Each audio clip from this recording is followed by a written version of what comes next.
उत्तर प्रदेश के इटावा जिले में जो घटना कथावाचकों के साथ घटी वो न सिर्फ एक हिंसा का मामला है पर साथ ही साथ समाज को शर्मसार करने वाली है। एक ऐसी घटना जिसे करने के बाद कोई कैसे ये सोच सकता है कि भगवान उनसे खुश होंगे। इटावा जिले के ददरपुर में घटी ये शर्मनाक घटना पूरे देश को झकझोर कर रख दिया है। यह घटना समाज में आज भी मौजूद जातीय भेदभाव और संकीर्ण मानसिकता को उजागर करती है। जिस भगवान की कथा हो रही थी, क्या वही श्री रामचंद्र ने सबरी या केवट के साथ भेदभाव किया था या श्री कृष्ण ने निर्धन सुदामा के साथ भेदभाव किया था? तो चलिए पूरा मामला को संक्षेप में समझते हैं। नमस्कार, मैं पंकज, आप सभी का मेरे इस YouTube चैनल पर स्वागत है। यह मामला 21 जून की है, जब इटावा जिले के मिहावा ब्लॉक के ददरपुर गांव में, जो कि एक ब्राह्मण बहुल गांव है, में एक यज्ञ और भागवत कथा का आयोजन किया गया था। और कथा के लिए कथावाचक मुकुटमणि सिंह यादव और उनके सहयोगी संत सिंह यादव को बुलाया गया था। कहा जा रहा है कि ये 7 दिनों की प्रोग्राम 21 से 27 जून तक चलना था। प्रोग्राम बहुत अच्छे से शुरू हुआ, सब कुछ ठीक ठाक चल रहा था, पर तभी इस धार्मिक आयोजन में जाति का कीड़ा कुछ लोगों के दिमाग में काट गया। आयोजन के पहले दिन के दौरान कथावाचक श्री मुकुटमणि सिंह यादव ने धार्मिक ग्रंथ श्रीमद् भागवत गीता का पाठ किया और प्रवचन दिए। इस समय तक तो सब कुछ ठीक था, लेकिन शाम को भोजन के दौरान उनसे उनकी जाति पूछी गई और जब उन्होंने बताया कि वो यादव समाज से हैं, तभी वहां मौजूद कुछ लोगों का व्यवहार अचानक से बदल गया। अचानक से 50 से भी ज्यादा ब्राह्मण जाति के ठेकेदार वहां पहुंच जाते हैं और उनके साथ अभद्र व्यवहार करने लगते हैं। कथावाचक का आरोप है कि जैसे ही कुछ लोगों को यह पता चला कि वे ब्राह्मण समाज से नहीं हैं, उनके साथ अभद्र व्यवहार होने लगा। उनके साथ मारपीट की गई, उनका सिर जबरदस्ती मुड़वा दिया गया और नाक जमीन पर रगड़वाई गई। यह कृत्य न केवल अमानवीय था, बल्कि सीधे तौर पर जातीय अपमान और सामाजिक अत्याचार की श्रेणी में आता है। उनका यह भी कहना है कि उनके सामान जैसे कि हारमोनियम को तोड़ दिया गया, 25,000 रुपए और एक सोने की चेन छीन ली गई। गांव के बच्चों, महिलाओं और पुरुषों के जूतों पर सिर रखकर माफी मंगवाई गई। उनके साथ जो घटना घटी, इससे तो आश्चर्य होता ही है, क्योंकि सनातन धर्म से संबंधित धार्मिक ग्रंथों का पाठ करने का दायित्व किसी विशेष जाति को नहीं दिया गया है।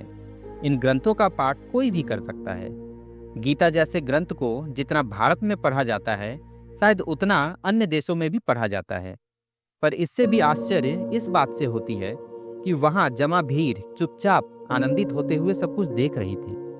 वीडियो बनाया जा रहा था और ताली बजाई जा रही थी। क्या इस तरह से आनंद लेना, वो भी तब जब किसी पर अत्याचार हो रहा हो, एक सभ्य समाज में रहने वाले लोगों को शोभा देता है? एक बार कथावाचक के मन की स्थिति को समझिए।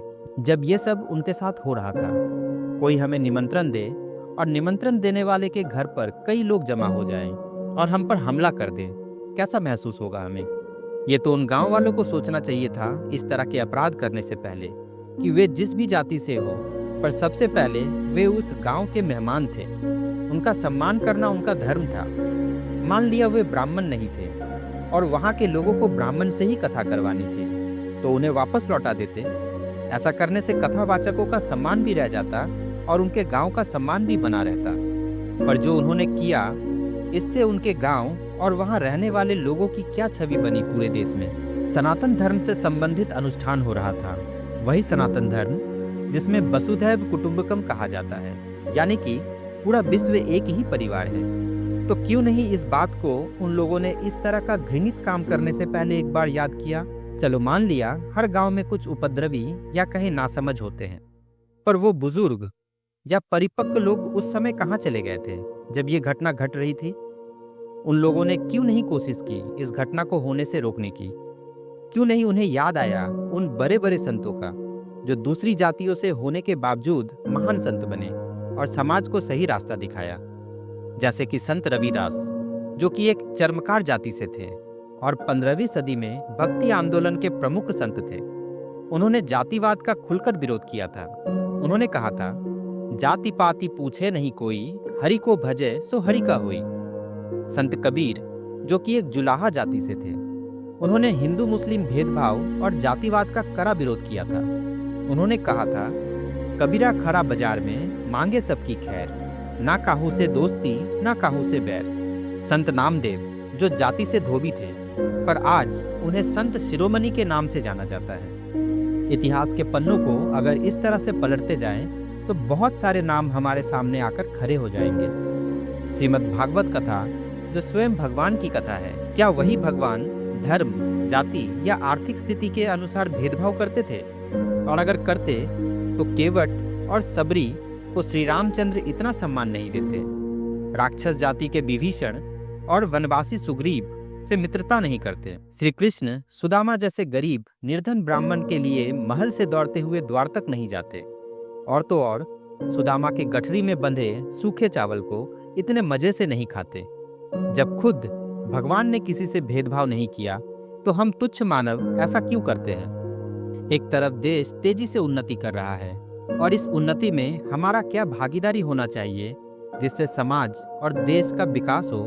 कमजोर लोगों को समाज की मुख्य धारा से कैसे जोड़ा जाए, ये सब सोचने विचारने की जगह हम खुद में ही जाति के नाम पर बटे पड़े हैं। वैसे देखा जाए तो कथावाचकों का धार्मिक ग्रंथ पढ़ना कोई पाप या गुनाह नहीं है, पर फिर भी कुछ देर के लिए मान लेते हैं कि उन्होंने अपनी जाति छुपाकर कोई धोखा किया, जैसा कि वहाँ के कुछ लोग कह रहे हैं। पर इसके लिए मारपीट करना, शिखा कटवाकर सिर मुड़वा देना और तो और एक महिला के पैरों पर नाक रगड़वाना, ये कहाँ का इंसाफ है?